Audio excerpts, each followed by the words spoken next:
लहू में रंग है बाकी तो करबला चलिए, अगर है खून में गर्मी तो करबला चलिए।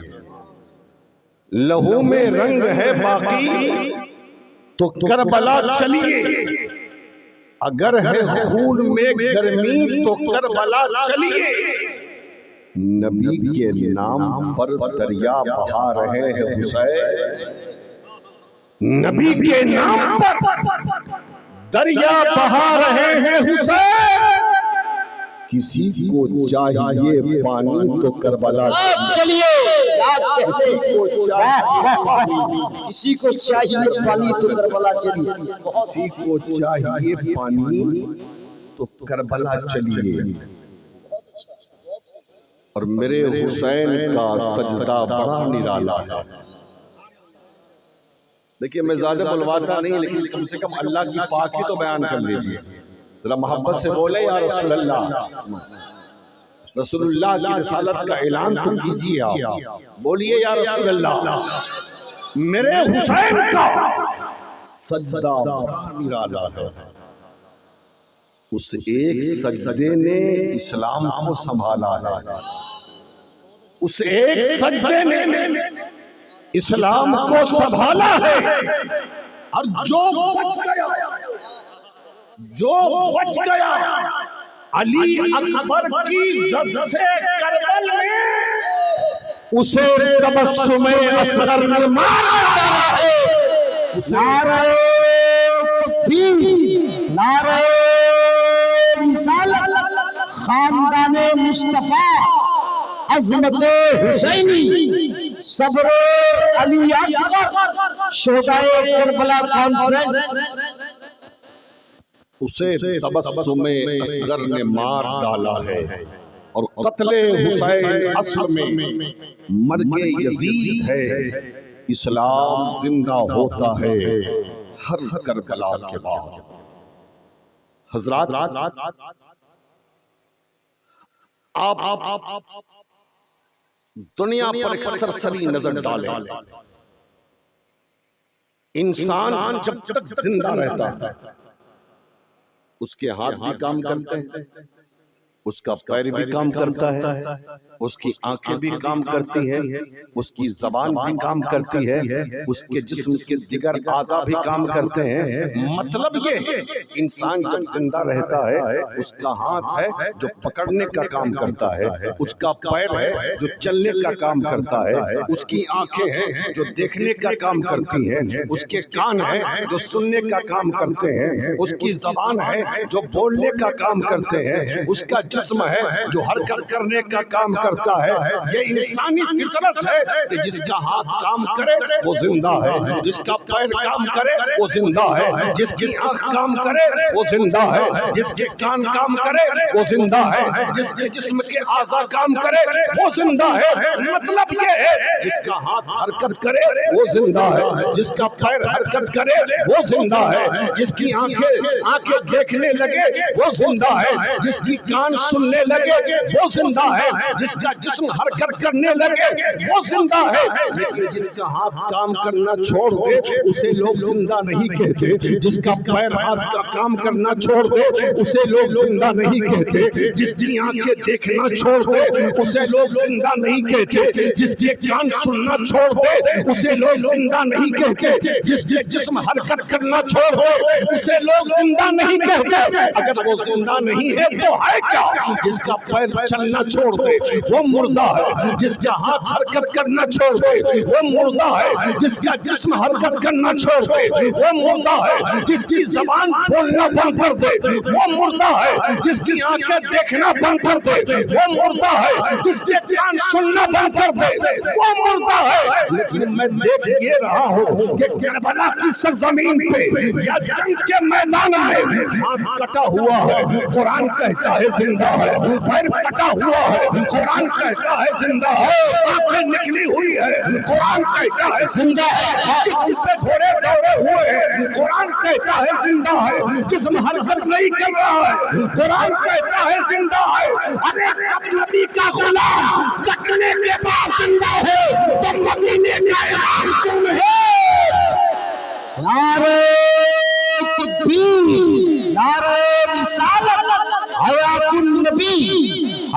शुहदा शहीदाने करबला कॉन्फ्रेंस। जब नबी का गुलाम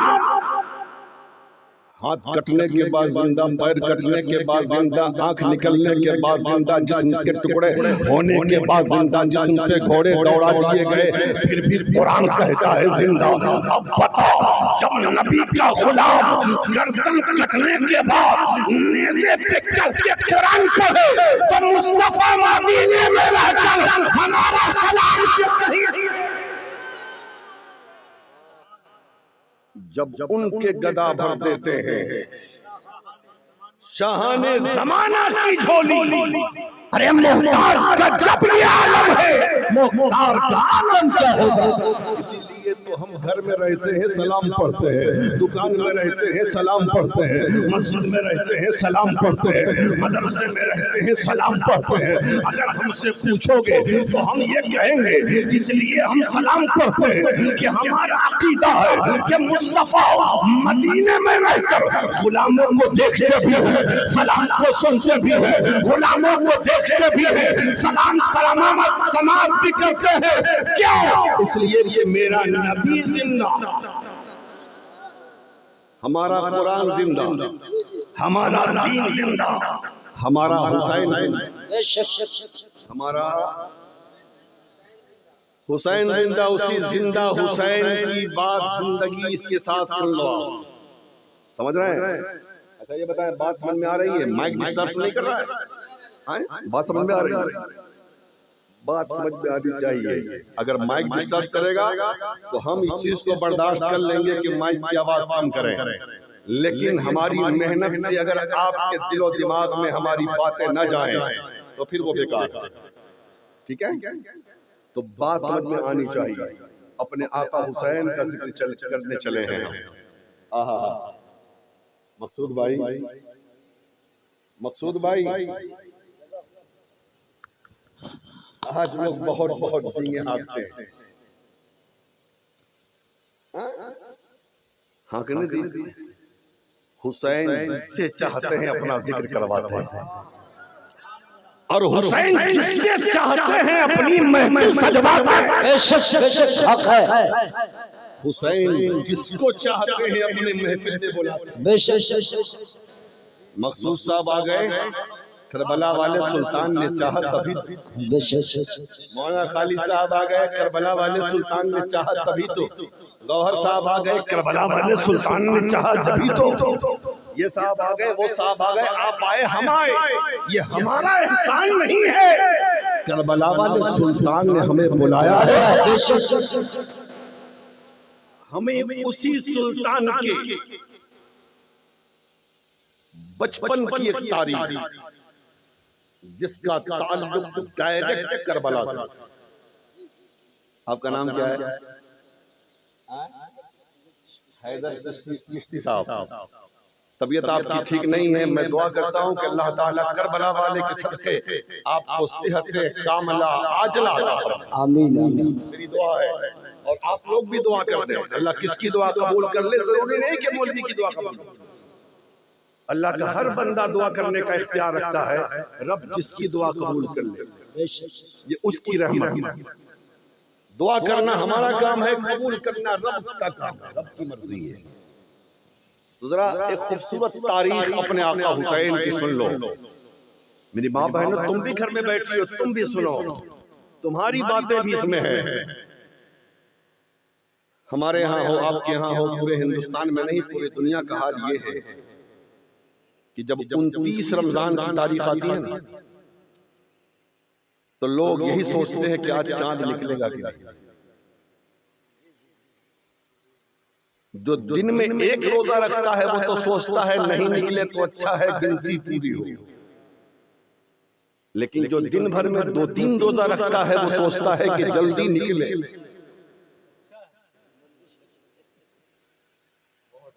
जल्दी निकले ताकि मामला खत्म हो। अगर खुदा न खास्ता दिल्ली के इमाम ने अगर ऐलान कर दिया शाम में और यहां चांद नहीं दिखा और इमाम साहब ने अगर कह दिया कि मरकज से ऐलान हो तब हम ऐलान करें, या शहादत शरई मिले तब हम ऐलान करें, तो जो दिन में 3 बार रोजा रखते हैं उनका मामला ये है कि वो लगेगा ऐसा ना कि इमाम को ही घोट जाएगा। सही बोल रहा हूं कि नहीं? यही कहते रहे इमाम ये समझता क्या है अपने आप को। दिल्ली के इमाम ने ऐलान कर दिया, समस्तीपुर का इमाम ने ऐलान नहीं किया,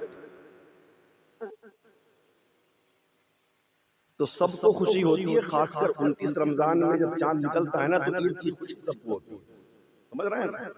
और 30 में तो होता है कि होना ही, समझ रहे हैं।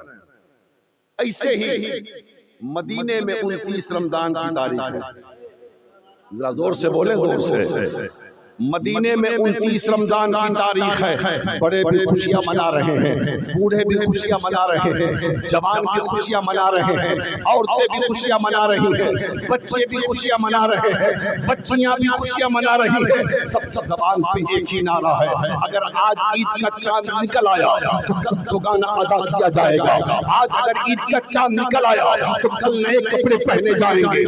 आज अगर ईद का चांद निकल आया तो कल सारे लोग ईदगाह जाएंगे। आज अगर ईद का चांद निकल आया तो कल सारे लोग खुशियां मनाएंगे। अल्लाह अल्लाह, जो ही शाम होती है सूरज डूबता है तो देखता है जमाना कि मदीने के आसमान पे ईद का चांद निकल आया है। ईद का चांद निकल आया, बच्चे भी खुश हो गए, जवान भी खुश हो गए, औरतें भी खुश हो गई, बच्चियां भी खुश हो गई, बूढ़े भी खुश हो गए, पूरा मदीना खुश है। कल ईद उल फित्र की नमाज पढ़ी जाएगी, कल तो गाना अदा किया जाएगा, कल खुशियां मनाई जाएगी, कल अच्छे अच्छे खाने खाए जाएंगे। अल्लाह अल्लाह, खुशी का तो मौका ही है ना। साल भर का त्योहार होता है, किसको खुशी ना हो। अल्लाह अल्लाह, उसी मदीने में एक शहजादी है जिसे शहजादी रसूल कहा जाता है, एक खातून है जिसे खातून जन्नत कहा जाता है, एक माँ है जिसे हसनैन की माँ कहा जाता है, एक बेटी है जिसे मुस्तफा की शहजादी कहा जाता है। अल्लाह अल्लाह, नबी की शहजादी ने पानी से इफ्तार किया और इफ्तार करने के बाद नमाज मगरिब के लिए मुसल्ला बिछा दिया। मुसल्ला बिछाकर अभी नियत बांधना ही चाह रही थी, इतने में इमाम हसन, इमाम हुसैन दोनों छोटे छोटे बच्चे बाहर से आ गए। आने के बाद देखा अम्मी नमाज पढ़ने की तैयारी कर रही है, जाकर मुसल्ले पर आगे जाके बैठ जाते हैं। हजरत इमाम हुसैन से और हजरत इमाम हसन से खातून जन्नत कहती है, बेटो हटो ना, नमाज पढ़ लेने दो। दोनों बच्चे मचल के कहते हैं, अम्मी जान मेरे सवाल का जवाब पहले दे दीजिए, फिर हम हटेंगे, आप नमाज पढ़ लीजिएगा।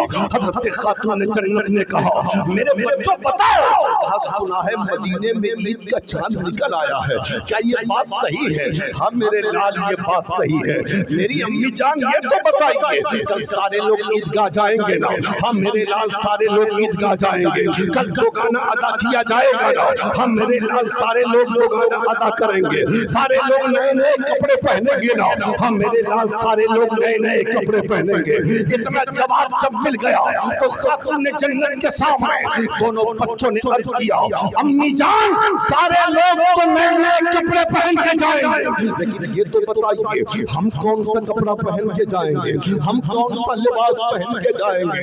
इतना सवाल किया हजरत खातून ने जन्नत से बच्चों ने। मां की ममता तड़प गई, जो दिल में गम था वो आंखों के रास्ते से आंसू बन के निकल गया।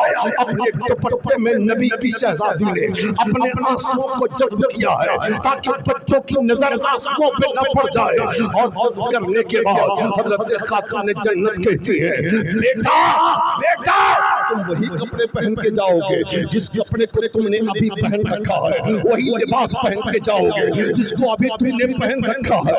अल्लाह अल्लाह, मेरे भाइयों हम भी बाल बच्चे वाले हैं, आप भी बाल बच्चे वाले हो। ये तो बताओ, अगर ईद की शब में अगर तुम्हारा नन्हा सा बेटा अगर तुमसे कपड़े का सवाल कर दे और तुम्हारे पास कपड़े के इंतजाम की सूरत ना हो, बताओ तुम्हारे ऊपर क्या बीतेगा।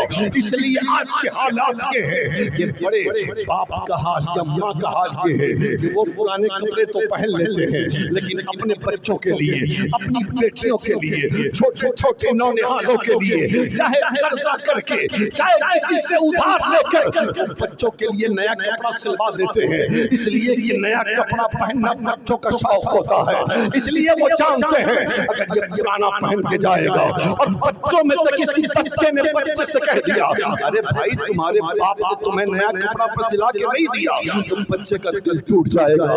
इसलिए हर बाप अपनी औलाद के लिए नए कपड़े का इंतजाम कर लेता है। लेकिन बाहर खातून जन्नत कहती है बेटे वही लिबास पहन के जाओगे जो तुमने अभी पहन रखा है। बच्चे तो बच्चे होते हैं, दिल के सच्चे होते हैं। बच्चों ने कहा नहीं नहीं अम्मी जान, हम पुराने कपड़े पहन के नहीं जाएंगे, हमें नया लिबास चाहिए, हमें नया जोड़ा चाहिए, हमें नया कपड़ा चाहिए। अब बताओ हज़रत खातून जन्नत करती क्या? थोड़ी देर के लिए रुकती हैं और रुकने के बाद कहती है बच्चों नमाज पढ़ लेने दो ना। अम्मी पहले नए कपड़े का वादा तो कर लीजिए, फिर आप नमाज पढ़ लीजिएगा। बच्चों से वादा हज़रत खातून जन्नत करती हैं और कहती हैं हाँ बेटे चलो तुम दोनों का कपड़ा सुबह सुबह आ जाएगा।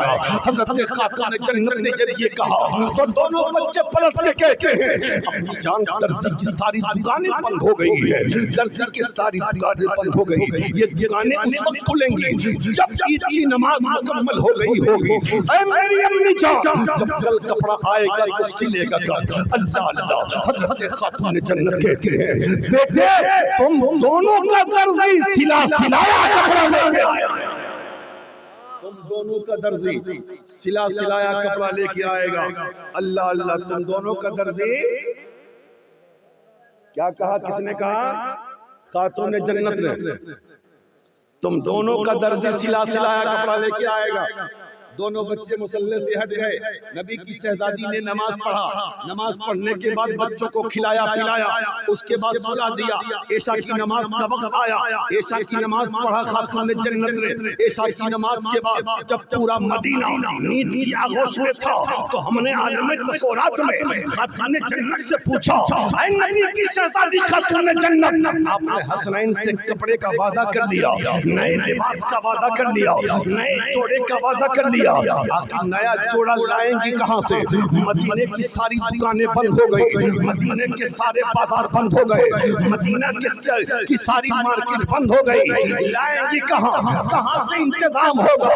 तो हज़रत खातून जन्नत मुसल्ला बिछा हुए कहती है ऐ मेरे बाबा के गुलामों, मैंने मान लिया कि मदीने के बाजार बंद हो गए, मैंने मान लिया कि मदीने की मार्केट बंद हो गई, मैंने मान लिया कि मदीने की दुकानें बंद हो गई, लेकिन सुन लो जहां सारे दरवाजे बंद होते हैं वहां पर परवरदिगार का दरवाजा खुल जाएगा।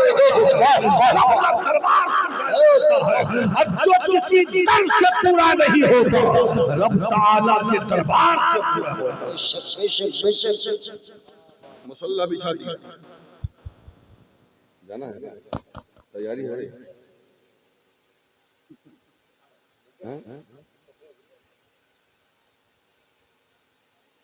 खाना मैं आप ही के साथ खाऊंगा, ये सुन के रख लीजिए आप। मैंने इसलिए नहीं खाया है कि आप सब खाना मुझको।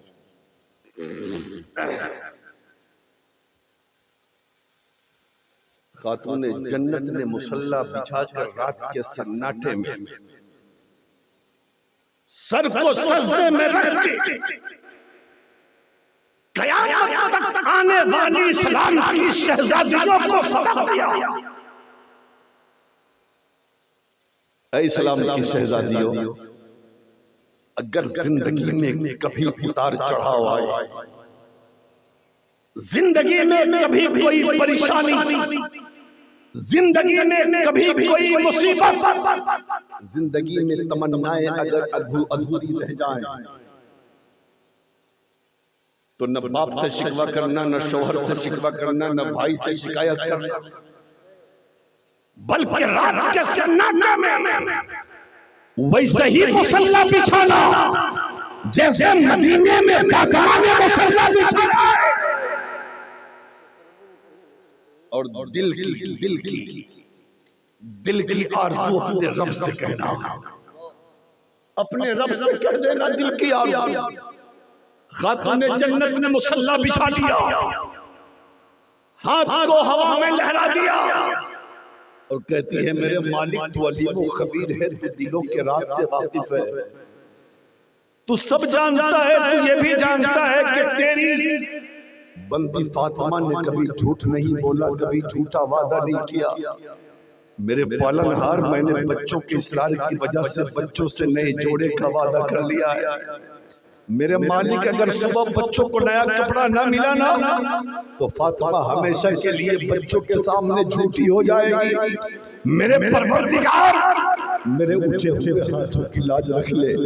मौला मेरे हसनैन के लिए कपड़े का इंतजाम कर दे, मेरे हसनैन के लिए नए जोड़े का इंतजाम कर दे, मेरे बेटों के लिए नए लिबास का इंतजाम कर दे।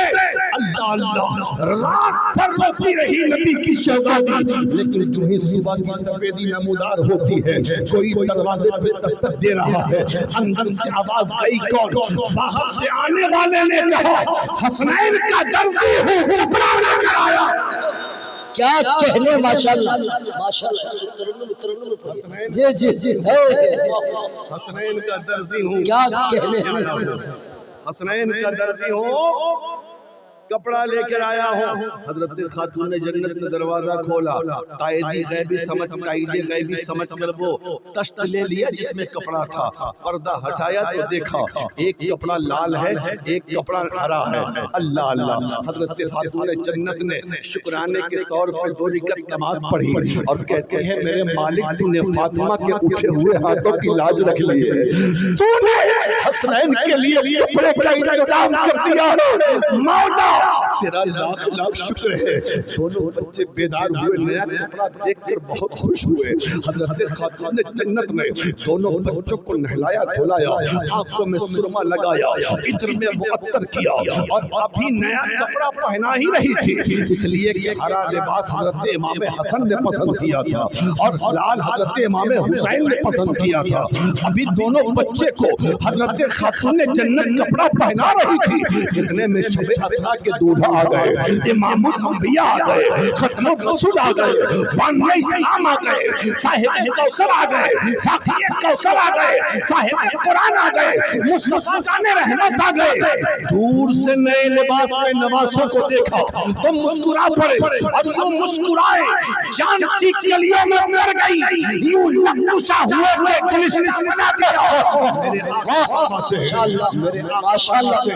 मेरी बेटी फातिमा ये नए कपड़े कहाँ से आ गए, ये नए कपड़े कहाँ से आ गए? हजरत खातून जन्नत ने कहा बाबा जान अल्लाह अल्लाह का रसूल बेहतर जानता है।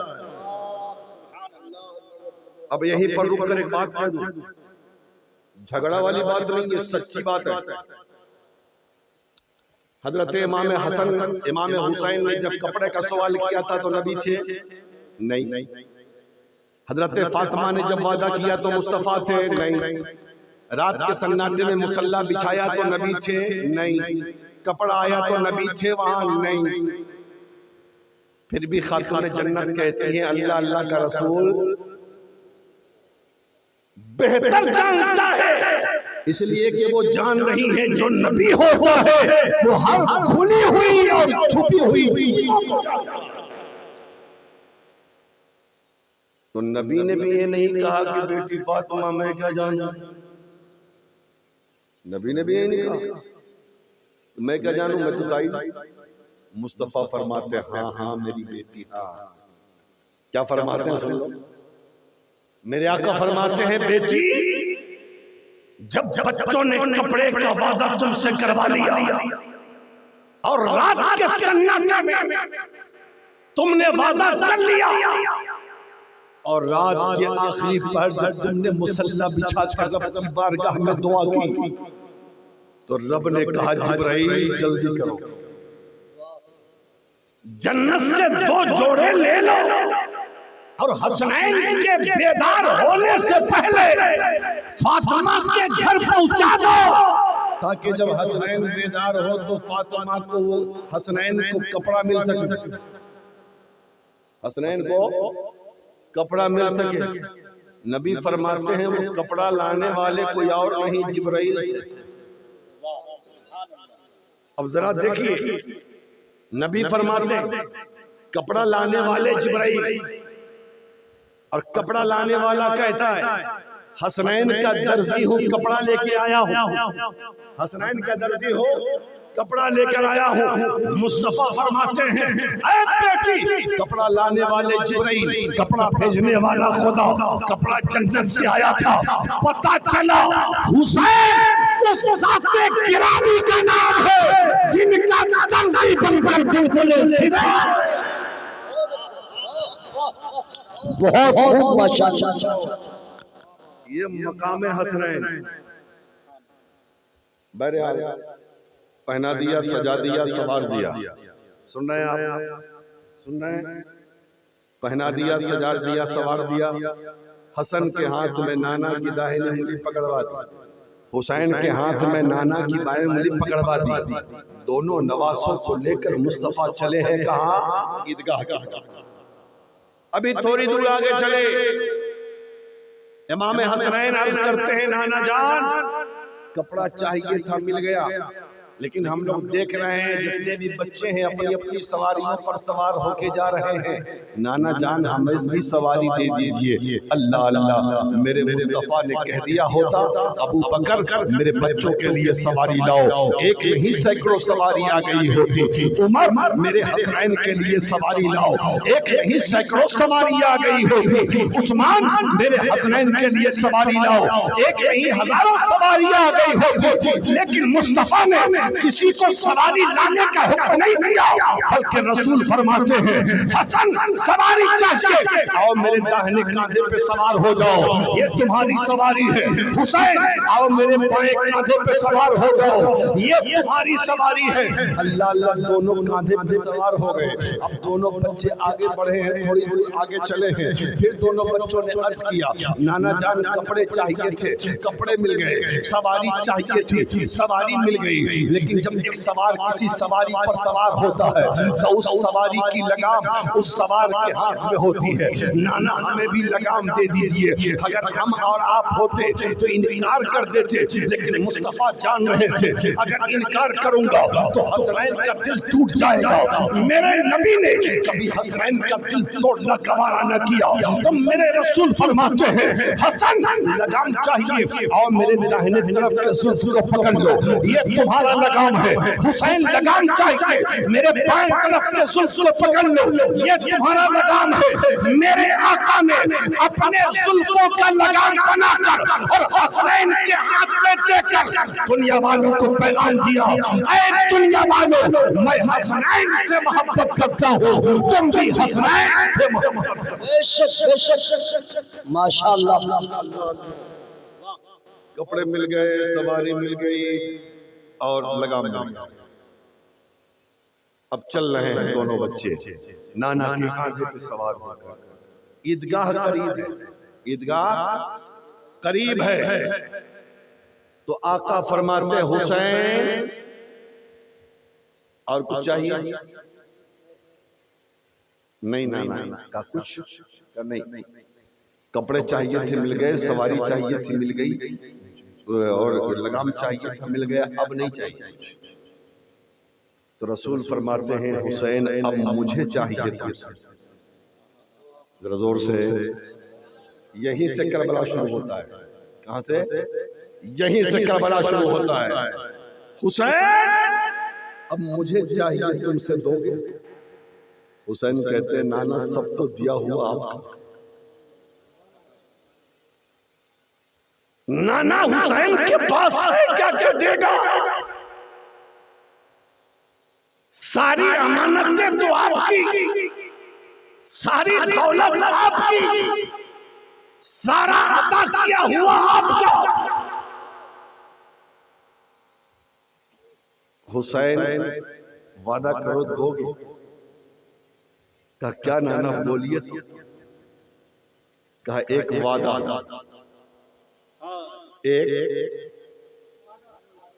एक वादा।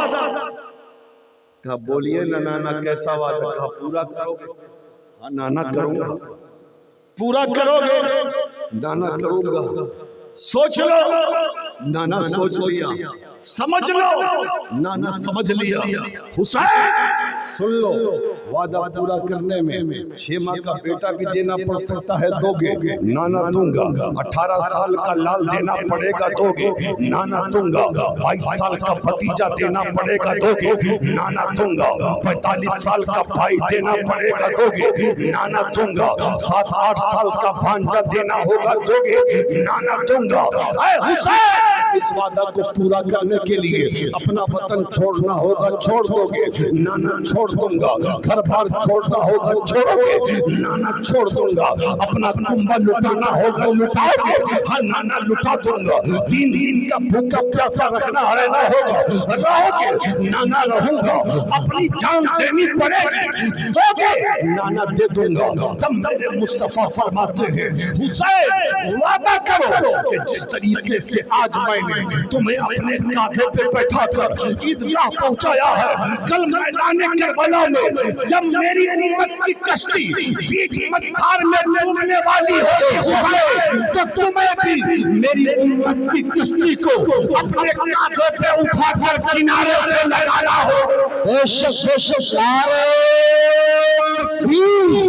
नारे रिसालत, तूफान जिंदगी का सहारा हुसैन है, दरियाए मग़फ़िरत का किनारा हुसैन है, दुनिया रोही की आग का तारा हुसैन है। हर कोई कह रहा है हमारा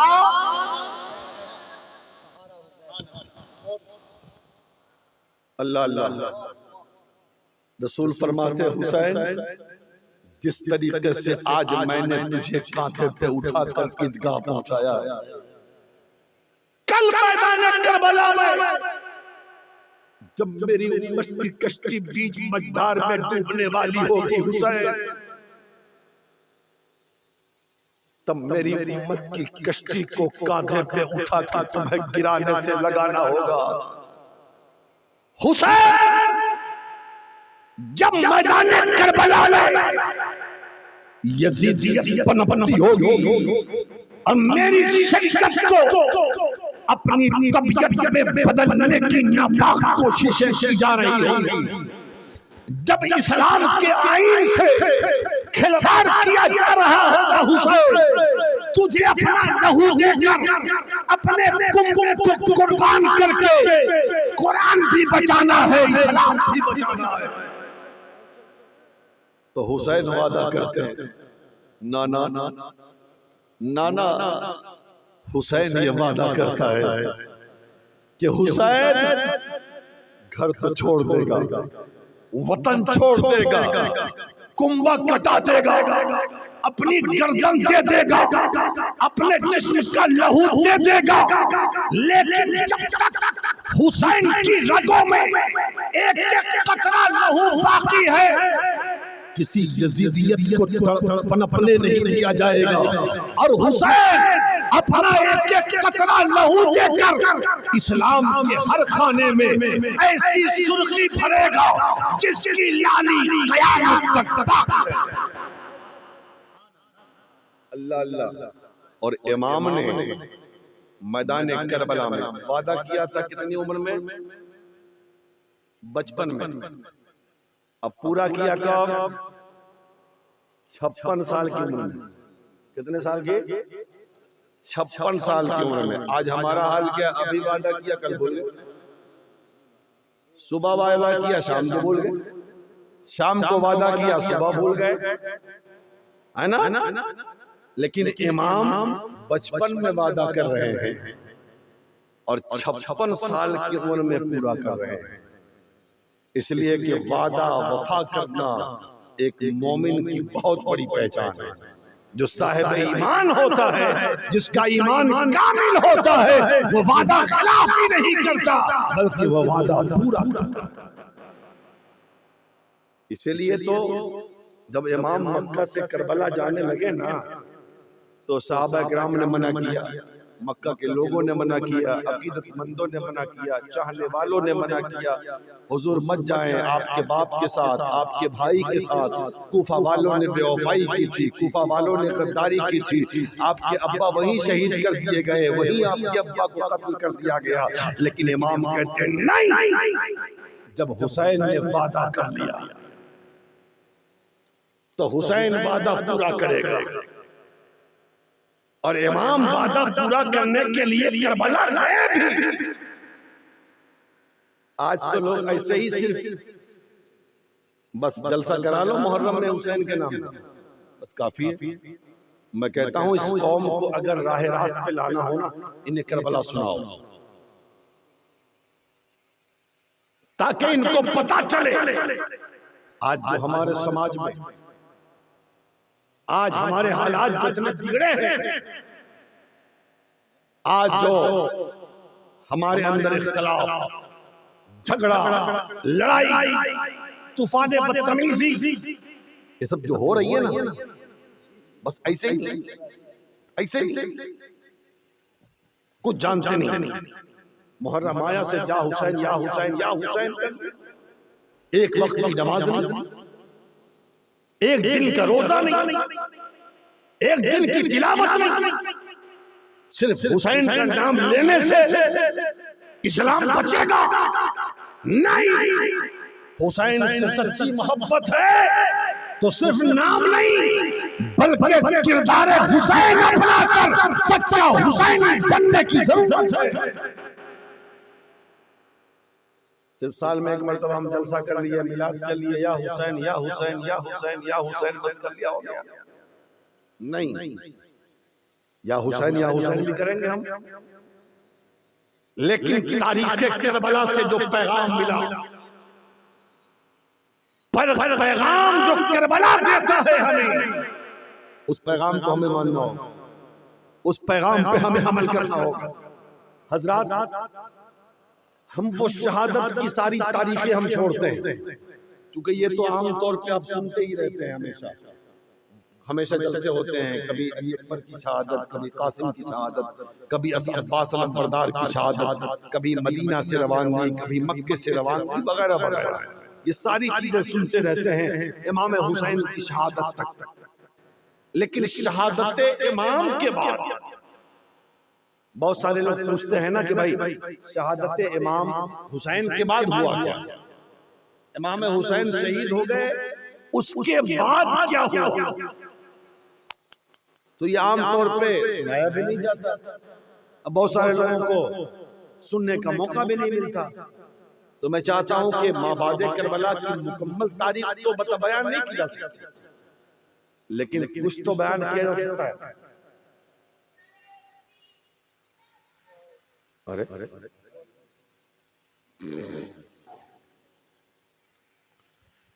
अच्छा, घबरा तो नहीं रहे? नहीं, बोलिए, शर्माने की जरूरत नहीं है, चूंकि हम बोझ नहीं बनना चाहते। आप सुनना चाहेंगे तभी हम सुनाएंगे, जबरदस्ती सुनाने से कोई फायदा नहीं है। ऐसे भी 1 घंटा हमको हो रहा है हमारी तकरीर को, अगर कहिएगा तो 10-15 मिनट और हम बोलेंगे, हाँ, उसके बाद सलातो सलाम पढ़ा जाएगा, तो फिर अभी भी सलाम पढ़ा जा सकता है। अभी इसलिए पूछ रहा हूँ कि बात मैं शुरू कर रहा हूँ, जब शुरू करूंगा तो भाई 10-15 मिनट खत्म करने में लग ही जाएगा। कोई एक हिस्ट्री उठाऊंगा तो पूरी होनी चाहिए, 20 में छोड़ा नहीं जाएगा। अभी बात मुकम्मल है, अब नई बात यहाँ से शुरू करना। जरा मोहब्बत से बोल दें, और मोहब्बत से बोले तो मामला तो खत्म हो गया। अब तो कुछ हुआ नहीं, लेकिन नहीं, शहादत इमाम हुसैन तक तो यजीदियों ने जुल्म किया ही।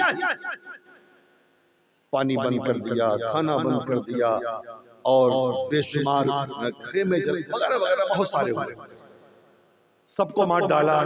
लेकिन शहादत हुसैन के बाद जो जुल्म की दास्तानें लिखी गई, तारीख की किताबें भरी पड़ी हैं, अब उठा के पढ़ें।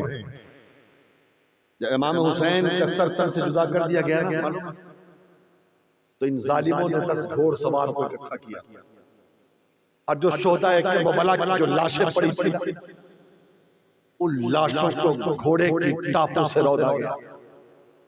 कौन है उसमें? इमाम के जिस्म पाक है। कौन है उसमें? अली अकबर जवान लेता है, असगर का बचपना है, कासिम की जवानी है, अब्बास बरदार के जिस्म पाक है, 72 नफूस कुदसिया करबला में जो शहीद हुए, उनके जिस्मों को 10 घोड़सवारों ने घोड़े के टापों से रौंद दिया। आज हम कब्रिस्तान जाते हैं ना, तो कहते हैं कि जरा चप्पल निकाल के चलो, चप्पल पहन के मत जाओ, किसी कब्र पे पैर मत देना, इसलिए कि कब्र पे पैर रखोगे ना तो कब्र वालों को तकलीफ होगी। कब्र कितनी नीचे, ऊपर है कब्र, पैर रखोगे तो तकलीफ होनी नहीं, फिर भी अदब के दायरे में है कि न रखा जाए।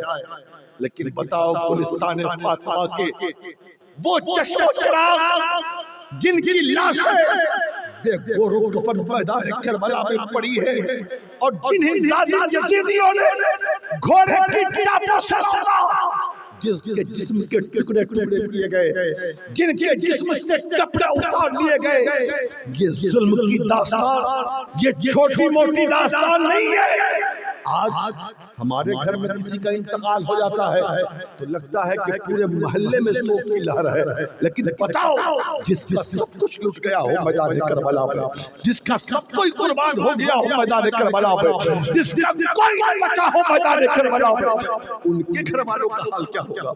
एक आबिद बीमार बचे हैं, बाकी सिर्फ औरतें हैं, हजरत शहरबानो है, हजरत ज़ैनब पाक अपने भाई की जानिशी का अदा कर रही है मैदान करबला में। 7 साल की प्यासी सकीना है मैदान करबला में, अल्लाह अल्लाह खेमे जला दिए गए। जालिमों ने अब्बास हजरत साजिद अब्बास ज़ैनुल आबिदीन को भी मारना चाहा, लेकिन अमर इब्न साद ने मना कर दिया।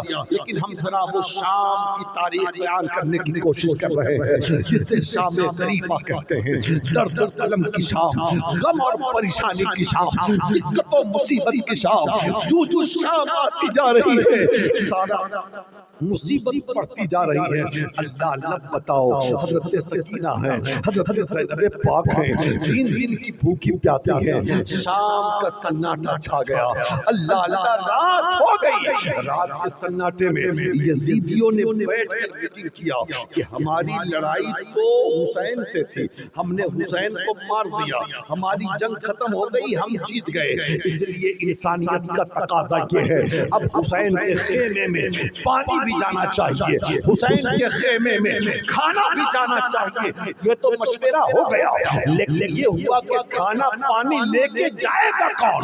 किसकी हिम्मत है जो हजरत ज़ैनब पाक के सामने खाना लेके जाए और पानी लेके जाए?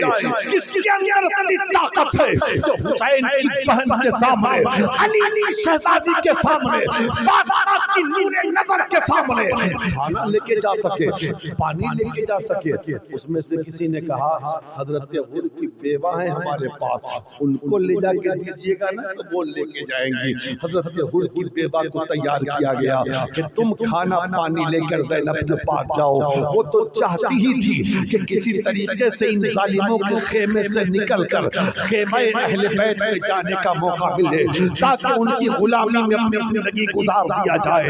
लिहाजा तैयार हो जाती है, एक मशकीज़े में पानी है, एक दश्त में खाना है, नकाब ओढ़े हुए हजरत हुर की बीवी हजरत सैयदा ज़ैनब के खेमे की तरफ जा रही है। रात के सन्नाटे में खेमे में जाती हैं, चेहरे पे नकाब है, हजरत ज़ैनब ने पहचाना नहीं। हजरत ज़ैनब के सामने खाने का दश्त रख दिया गया, पानी का मशकीज़ा रख दिया गया।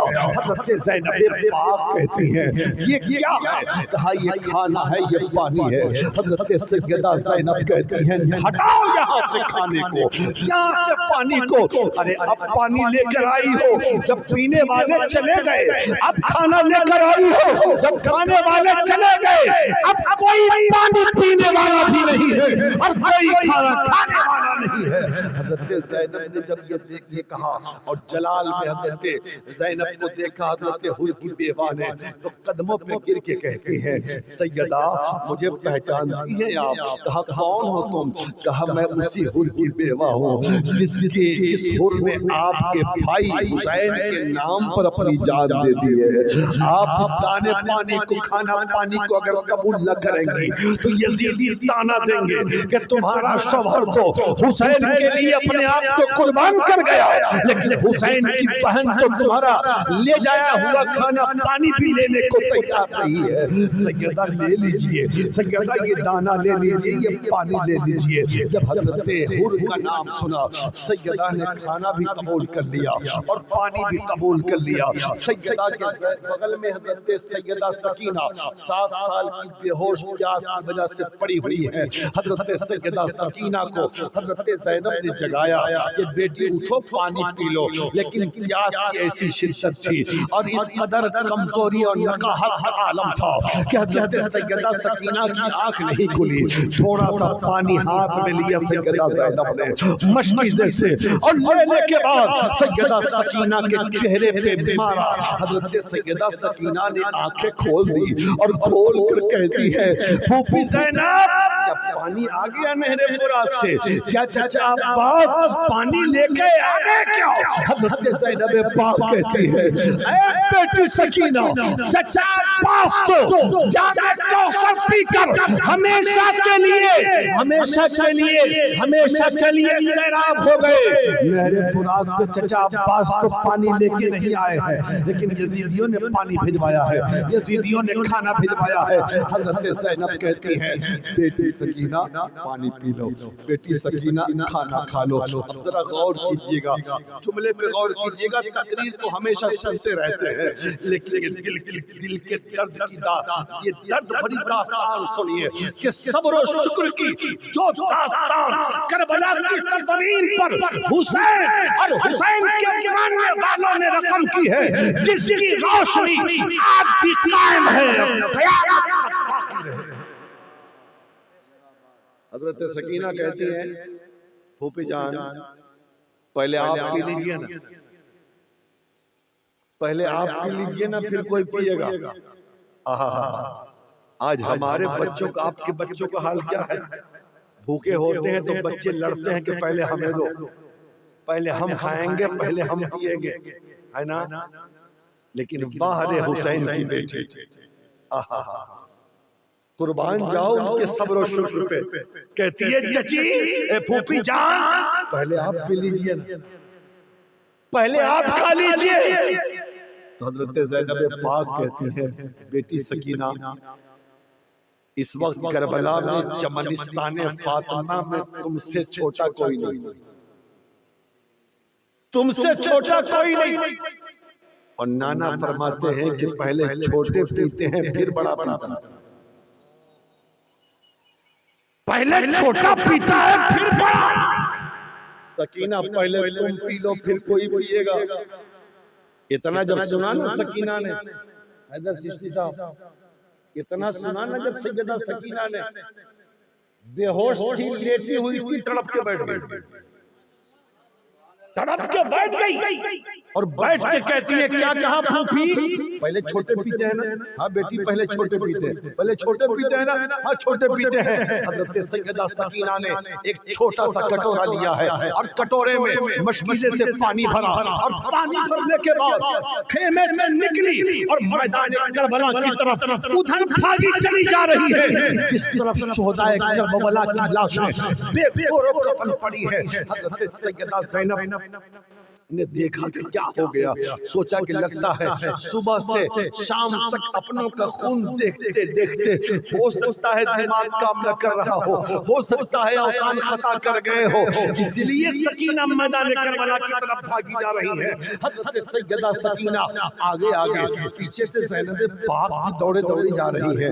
रात का सन्नाटा है, सूरज चांद की चांदनी चमक रही है। अल्लाह अल्लाह, हजरत सैयदा ज़ैनब ने देखा कि सकीना वहां जाके रुक जाती है जहां पर शोहदाए करबला की लाशें बेगोरो कफन पड़ी हैं।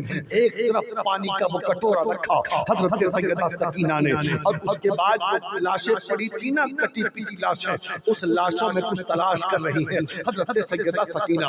हजरत ज़ैनब कहती है, बेटी सकीना क्या ढूंढ रही हो, क्या तलाश कर रही हो? ये तो कटी पीटी लाशें हैं, ये बेगोरो कफन लाशें हैं। हजरत सैयदा सकीना कहती है, फूफी जान, जब हम मदीने से चले थे तो एक खजाना अपने साथ लाए थे। जब हम मदीने से चले थे एक हीरा अपने साथ लाए थे। जब मदीने से चले थे एक दफीना अपने साथ लाए थे। उसी खजाने को तलाश रही हो, उसी दफीने को तलाश रही हो, उसी हीरे को तलाश रही हो। इतने में हजरत सकीना को एक बच्चे का कटा हुआ छोटा सा सर मिलता है। हजरत सकीना कहती है, फूफी ज़ैनब, मुझे मेरा खजाना मिल गया, मुझे मेरा दफीना मिल गया, मुझे मेरा हीरा मिल गया। ये छोटा सा सर किसी और का नहीं, ये सर मसनून का सर था जिसे हजरत सकीना अल्लाह हजरत सैयदा सकीना ने छोटे से असगर भाई के सर को एक हाथ में लिया है और एक हाथ में पानी का कटोरा लिया, और पानी के कटोरे को असगर मजलूम के लब से लगा दिया, और लब से लगाकर हजरत सैयदा सकीना कहती है, ऐ भैया असगर, वो भी कहती है कि पहले छोटे पीते हैं फिर कोई बड़ा पीता है। आज मैदान करबला में, जबलिस्तान फातिमा में तुमसे छोटा कोई नहीं है। असगर, पहले तुम पानी पी लो फिर कोई पानी पिएगा। लेकिन असगर ज़बान हाल से कह रहे हैं, ऐ बहन सकीना, मैं तो साक़िए कौसर के हाथों से जामे कौसर पीकर हमेशा के लिए सैराब हो गया। अब मुझे दुनिया के इन पानियों की जरूरत नहीं है। ऐ बाजी सकीना, अब ये पानी तुम्हें चाहिए, ये खाना तुम्हें चाहिए।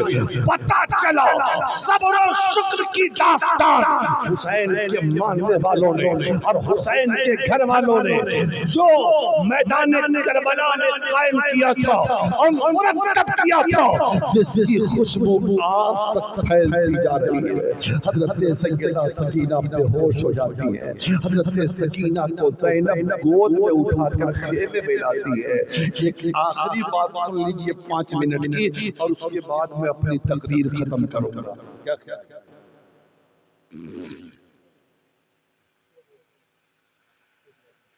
अच्छा नहीं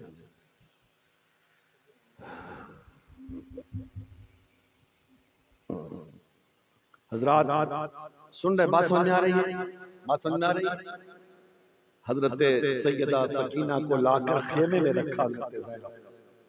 दास्तान सुन लीजिए, तकरीर तो हम भी करें तो फिर हंगामा हो ही जाता है, लेकिन दास्तान करबला सुनाने के वक्त जो है ना, दिल रोता है कि कैसे कैसे जुल्म हुए आले रसूल पर, समझे ना?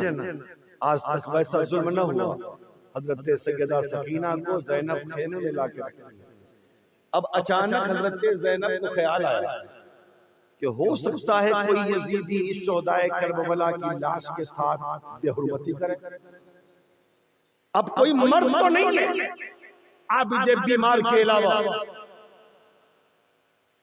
और उनकी हालत यह है कि वो खड़े भी नहीं हो सकते। इसलिए आज हुसैन की बहन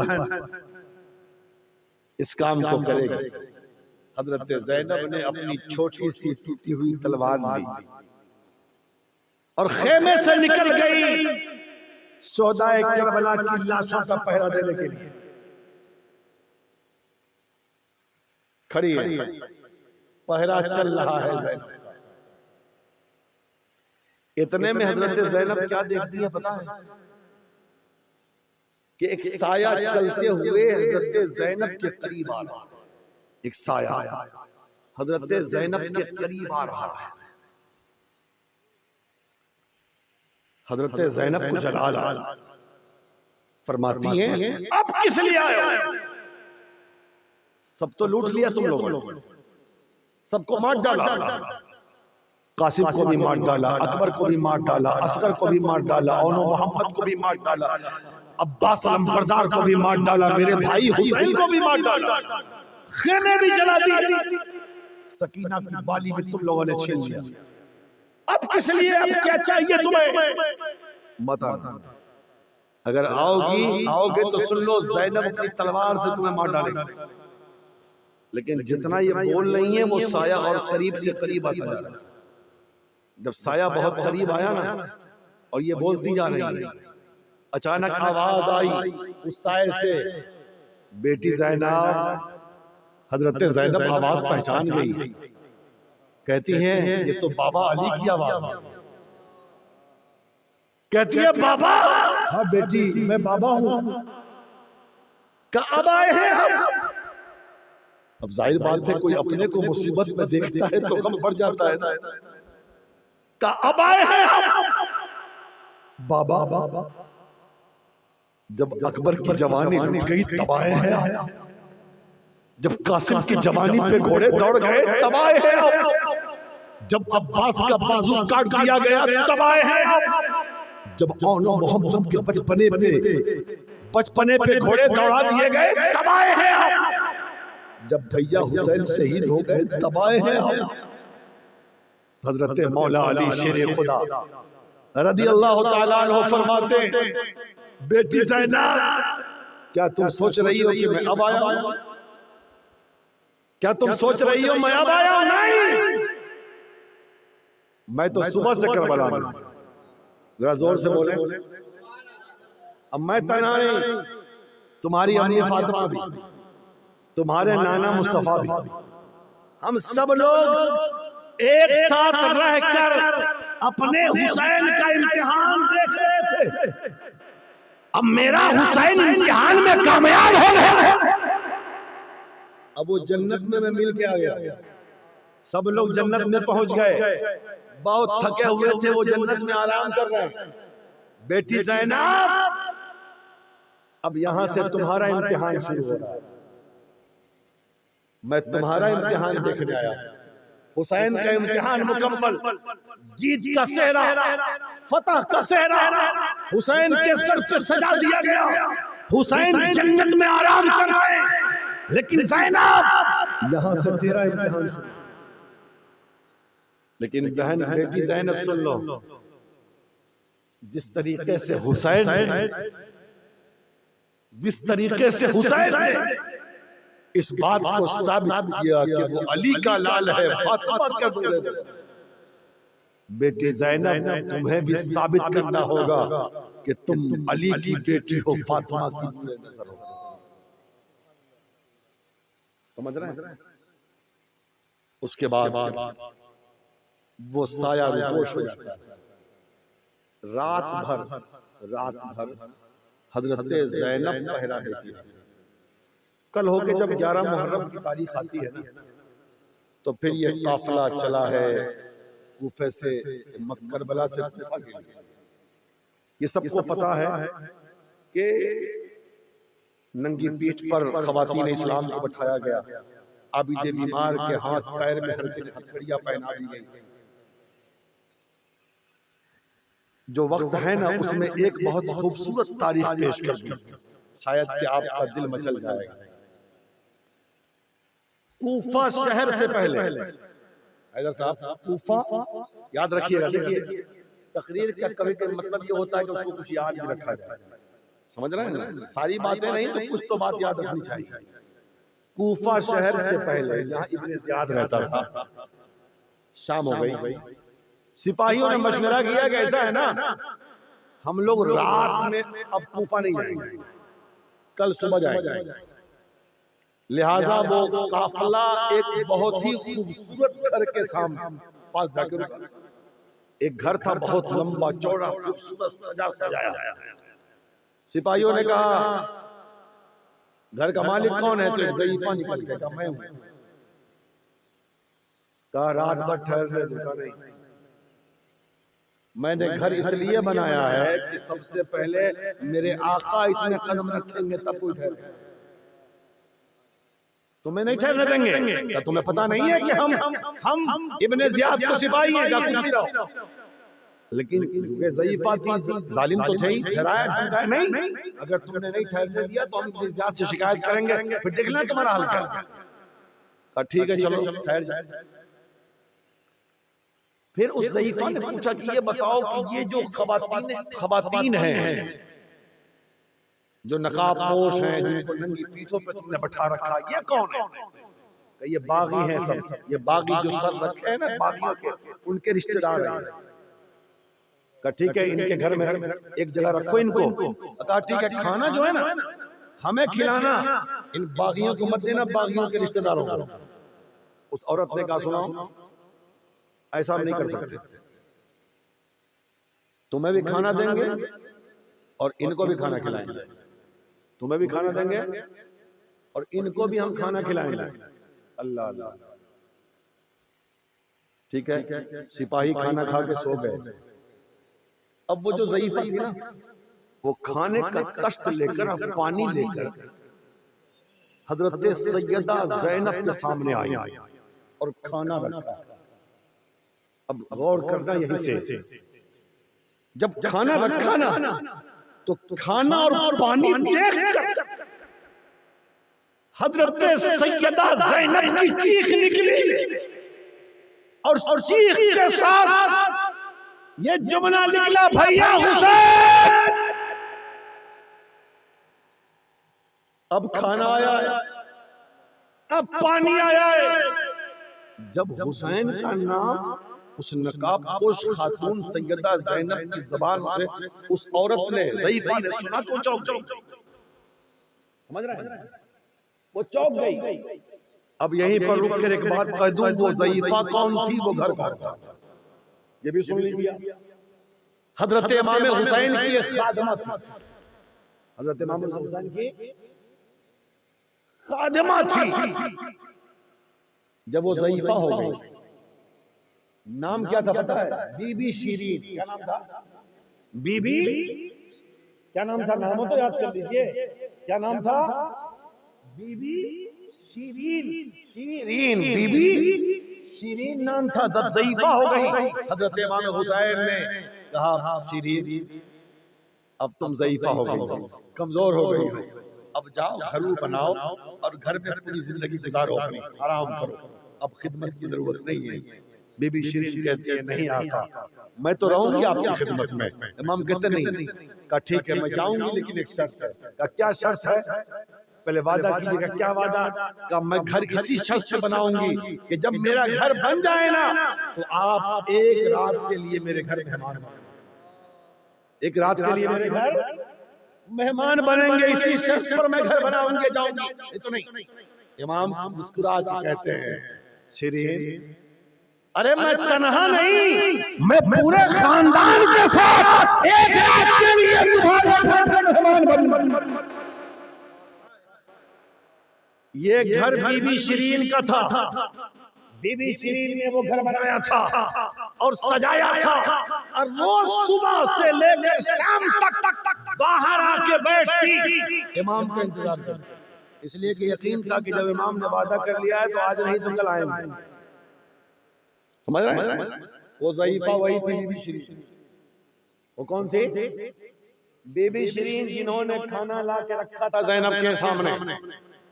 जब इमाम का नाम सुना ना बीबी शीरीन ने चौंक गई कि ये कौन औरत है जो मेरे आका का नाम ले रही है। कहती है कौन हो आप? ये हुसैन का नाम क्यों ले रही हो तुम? तुम हुसैन को जानती हो? क्या मैं हुसैन की खादिमा हूं, मेरा नाम बीबी शीरीन है। तो ज़ैनब पाक ने कहा कि तुम हुसैन को पहचान लोगी देखने के बाद? क्यों नहीं? का सुनो, ये जो नेज़े पे सर रखा है ना, यही सर तुम्हारे आका हुए। जब गौर से देखा ना तो पहचान गई। का बीबी तुम कौन हो? का मुझे नहीं जानती, मैं हुसैन की बहन ज़ैनब हूं।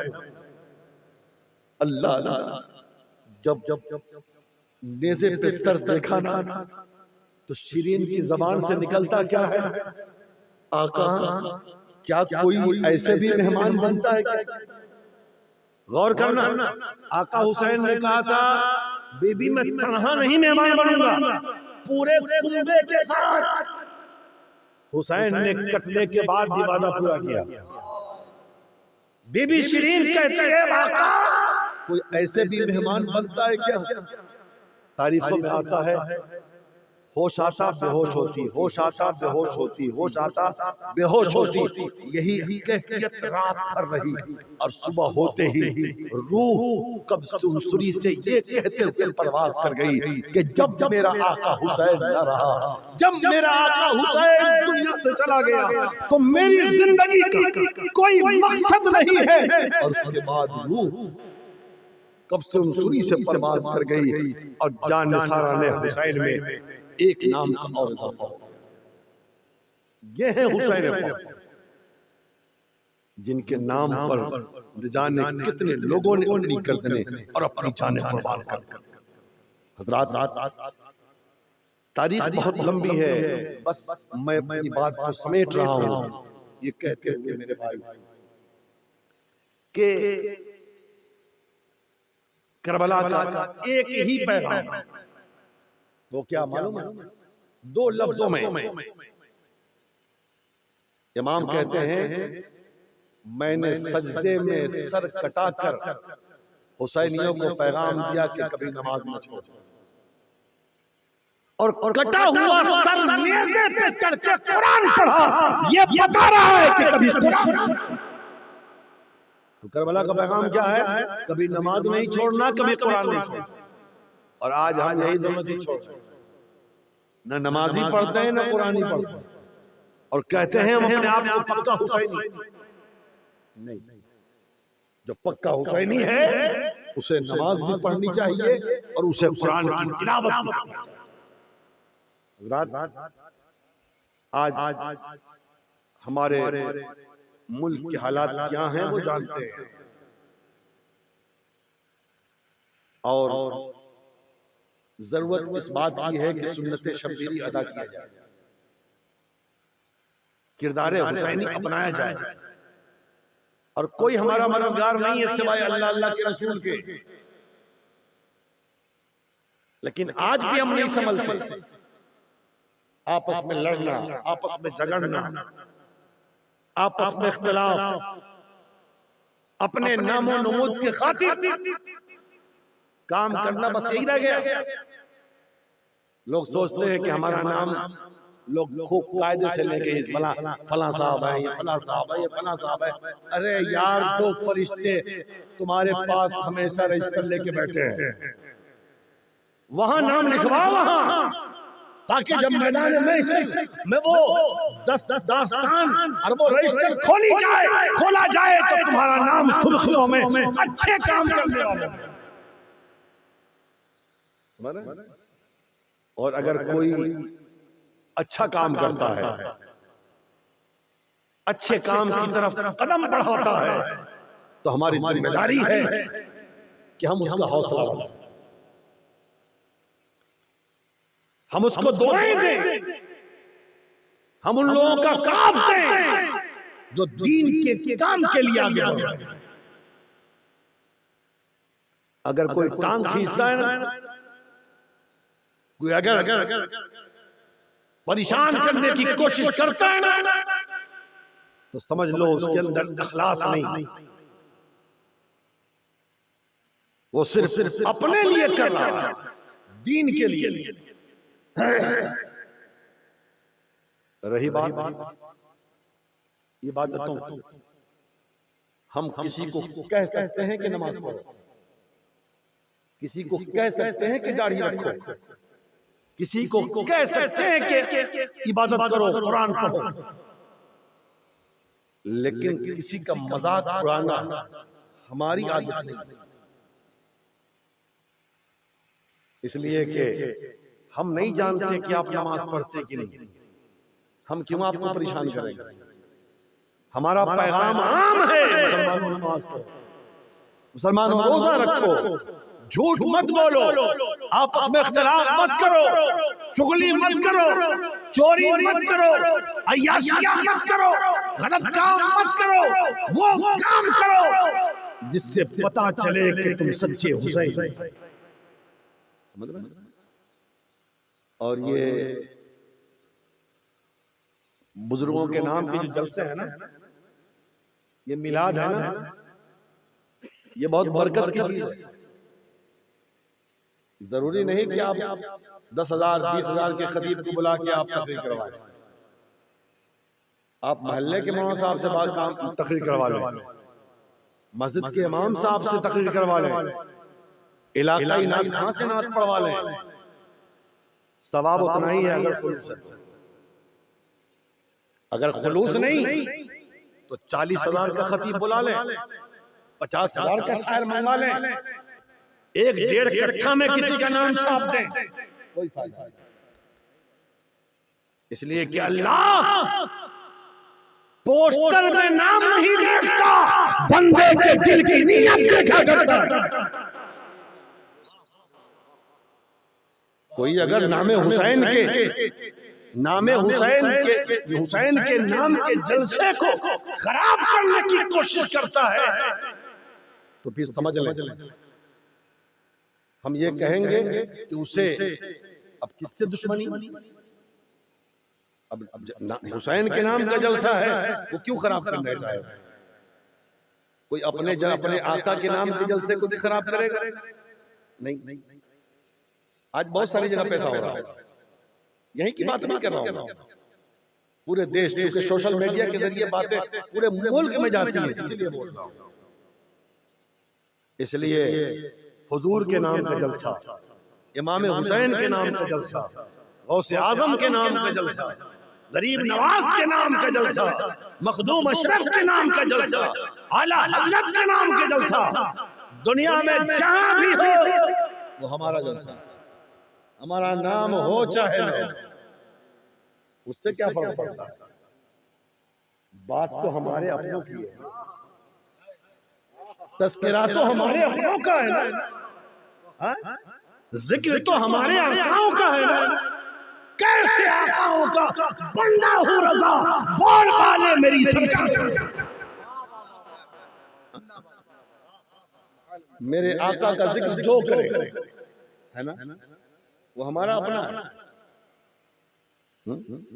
इसलिए दीनी कामों में, अच्छे कामों में नामो नमूद से कोई मतलब नहीं। समझ रहे हैं ना? खुलूस हो इस नियत के साथ कि अल्लाह इसे कबूल करे। अगर इमाम हुसैन ने इसे कबूल कर लिया ना तो फिर तो काम हो गया हमारा। अगर कबूल नहीं किया तो फिर क्या मतलब है? इसलिए मेरे भाई, किसी तरीके की राजनीतिक सियासत, अफरा तफरी, उल्टा सीधा नहीं होनी चाहिए। हम आवे चाहे नहीं आवे, इससे फर्क नहीं पड़ता है। मकसूद साहब आवे चाहे नहीं आवे, इससे फर्क नहीं पड़ता है।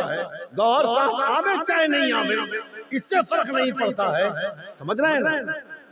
बल्कि हम ये कहेंगे, नामे हुसैन का जलसा बच्चों जैसे करते हो, किसी की सुनो मत, बस करबला वाले की, करबला वाले की सुनो। कहो अगर नहीं कोई मौलवी आएगा ना तो हम तारीख करबला लेके बैठ जाएंगे, अपने हुसैन का जिक्र किताब पढ़ के खड़ा देंगे। समझ रहे हैं? और आज अगर कोई सोचता है कि हम नहीं रहेंगे तो जलसा नहीं होगा, हम नहीं रहेंगे तो कॉन्फ्रेंस नहीं होगी, हम नहीं रहेंगे तो ये कर नहीं सकता, ये उसकी खाम ख्याली है। हुसैन जिससे चाहेंगे अपना जलसा, न जियाउद्दीन की कोई हैसियत है, न मकसूद साहब की कोई हैसियत है, न गौहर और खालिद साहब की कोई हैसियत है। और जो अपने आप को बहुत बड़ा हैसियत वाला समझता है, वो रात के सन्नाटे में जरा अपनी जिंदगी का तज्जिया करे कि कितनी बड़ी हैसियत कमाई। समझ रहे हैं? अगर कोई कहता है कि जियाउद्दीन को क्यों बुलाया, अरे मियाँ, खाली साहब की क्या मजाल की क्यों की बुला ले, हैदर साहब की क्या मजाल की ये बुला ले, इन बच्चों की क्या मजाल की बुला ले, करबला वाले ने हमें बुलाया, मेरे आका हुसैन ने बुलवाया है, इसलिए गुलाम आया है और गुलाम जिक्र कर रहा है अपने आका, समझ रहे हैं? और किसी के बुलाने से कोई जाता नहीं, अल्लाह जिसका रिस्क जहां रखता है ना, ये हिंदुस्तान है मेरे भाई, ये मुल्क है मेरे गरीब नवाज का, जहां भेजते हैं गरीब नवाज गुलाम नहीं चला जाता, समझ रहे हैं? एक बात और बता दूं, हाँ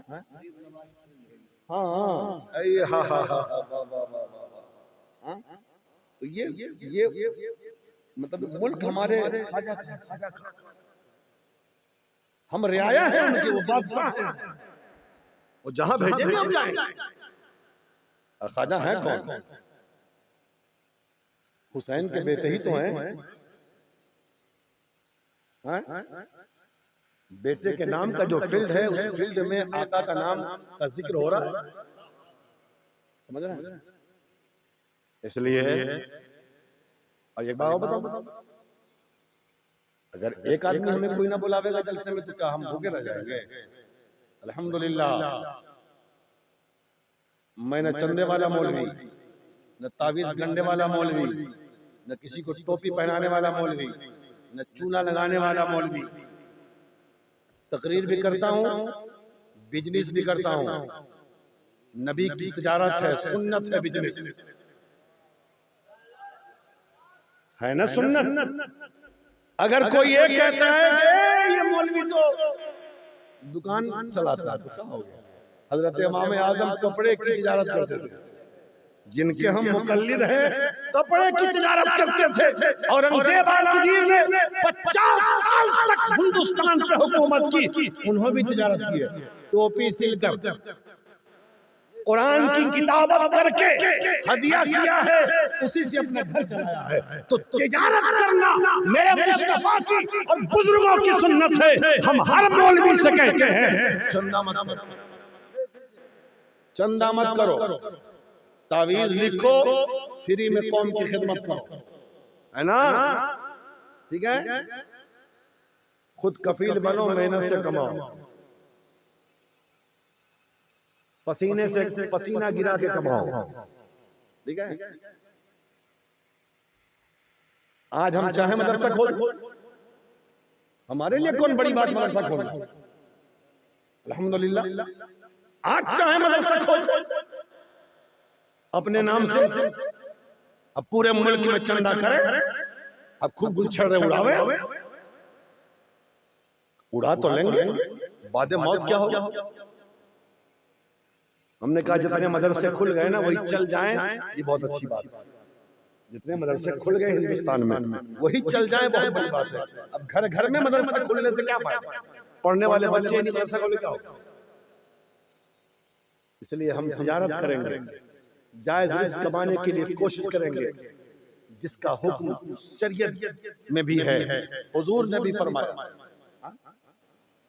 इसलिए मेरे भाई पैसा कमाइए, तिजारत कीजिए, जायज रोजी कमाइए, अपने उलमा से भी कहूंगा। अरे यार जलसा हो चाहे ना हो, कोई फर्क नहीं पड़ता, समझे ना? और हुसैन किसी की ठेकेदारी थोड़ी ना, पूरी दुनिया हुसैन के गुलाम है ना? बात आ गई तो सुन लो, जब इमाम का नाम आता है ना तो तबीयत नहीं करती माइक छोड़ दे। हैदर साहब,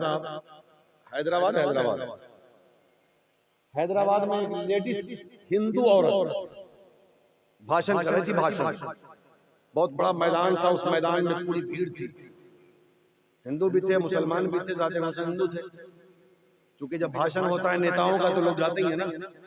उस हिंदू औरत ने मुसलमानों का इम्तिहान लेना चाहा, तो उसने एक सवाल किया मुसलमानों से, मुसलमानों ये बताओ कि 1400 बरस पहले एक हुसैन पैदा हुआ। क्या पूछा? 1400 बरस पहले एक हुसैन पैदा हुआ था मदीने में। 1400 बरस गुजर गए, आज तक दूसरा हुसैन नहीं आया। आज तक दूसरा हुसैन आया, क्यों? जवाब। अब चुप चुप चुप, पूरी महफिल पे सन्नाटा, कोई जवाब ही ना दे। फिर उसने ऐलान किया, फिर सब चुप। तीसरी मर्तबा फिर उसने मुसलमानों के जमीन को झंझोरा, मुसलमानों जवाब दो, 1400 बरस पहले एक हुसैन पैदा हुआ था, दूसरा हुसैन आज तक क्यों नहीं? तो पूरा बड़ा मैदान था, एक कोने से एक बेचारा ज़ईफ, चेहरे पे दाढ़ी, सर पे टोपी, आप की तरह कुर्ता पजामा पहना हुआ शख्स खड़ा हुआ। कहे हिंदू औरत, क्या तेरा सवाल है? मैं जवाब देता हूँ। क्या बोलो, क्या सवाल है? का सवाल ये है कि 1400 बरस पहले एक हुसैन पैदा हुआ था, 1400 बरस गुजर गए, आज तक दूसरा हुसैन क्यों नहीं? बस यही है। हाँ, जवाब दो। तो उस ज़ईफ मुसलमान ने जवाब दिया था, ऐ हिंदू औरत, दूसरा हुसैन तो जमीन पे आ जाता, लेकिन फातिमा जैसी कोई ईमान नहीं। अगर फातिमा जैसी माँ हो जाए, दूसरा हुसैन पैदा हो जाए। फातिमा जैसी माँ हो जाए, दूसरा हुसैन आ जाए। फातिमा जैसी माँ ना रही, इसलिए दूसरा हुसैन आ जाए। तो मेरी माँ बहनों, तुम फातिमा तो नहीं बन सकती, लेकिन कनीज़े फातिमा तो बन सकती हो ना। कनीज़े आयशा तो बन सकती हो, कनीज़े ज़ैनब तो बन सकती हो। हुसैन दूसरा तो नहीं आ सकता, लेकिन अपनी औलाद को गुलाम हुसैन को बना सकती हो। बनाओ अपनी औलाद को गुलाम, समझ रहे हैं? इसलिए इख्तिलाफ को, झगड़े को, दीनी कामों में सियासत को दूर रखिए। चाहे वो किसी पीर से मुरीद हो, बरेली से हो, ठौछा से हो, बदायूं से हो, कलियर से हो, कहीं से मुरीद हो, वो सब हमारा है। इसलिए कि वो सब एक ही दरख्त की शाखें हैं। सब एक दरख्त है कादरी जिसका नाम है, शाखें निकली, कोई शाख अजमेर, कोई शाख ठौछा, कोई शाख बरेली, कोई शाख बदायूं, कोई शाख देवा, कोई शाख महरहरा। इसलिए मैं कहता हूँ, जो कादरी है वो रज़वी भी है, अशरफी भी है, वो चिश्ती भी है, वो सुहरवर्दी भी है, वो नक्शबंदी भी है, वो सब है। जो कादरी नहीं वो कुछ है ना। हम गौसे आजम के मानने वाले, हम गौसे आजम के चाहने वाले। इसलिए मेरे भाई, रज़वी भी हमारा है, अशरफी भी हमारा है, कादरी भी हमारा, चिश्ती भी हमारा, लेकिन जो सच्चा है वही।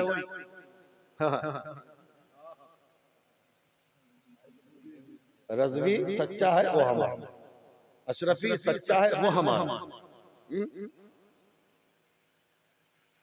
किसी भी सिलसिले से सच्चा है वो हमारा, झूठे से हमें मतलब नहीं। इसलिए हम अल्लाह से दुआ करते हैं कि अल्लाह ताला हमें अपने बुजुर्गों की कद्र करने की तौफीक अता फरमाए। समझ रहे हैं?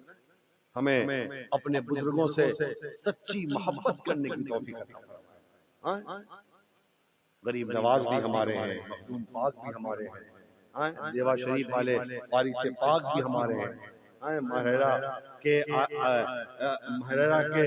आले रसूल भी हमारे हैं, बरेली के ताजदार भी हमारे हैं, है ना, सब हमारे हैं। अल्लाह ताला हम सब पर इन बुजुर्गों का साया ता क़यामत सलामत कायम दायम रखे, इनके फैज़ान को आम से आम तर फरमाए, और सदक़े हुसैनी हम जिंदगी भर खाते हैं, आज भी खा रहे हैं और क़यामत तक खाते रहेंगे। दुनिया में जितने लोग आएंगे सबको हुसैनी सबसे खाना है। अल्लाह से दुआ है, अल्लाह ताला हम सबको अमल खैर की तौफीक अता फरमाए और गुनाहों से सच्ची तौबा की तौफीक अता फरमाए, अपने बुजुर्गों से सच्ची मोहब्बत की तौफीक अता फरमाए। हर दीनी काम, चाहे मस्जिद हो, चाहे मदरसा हो,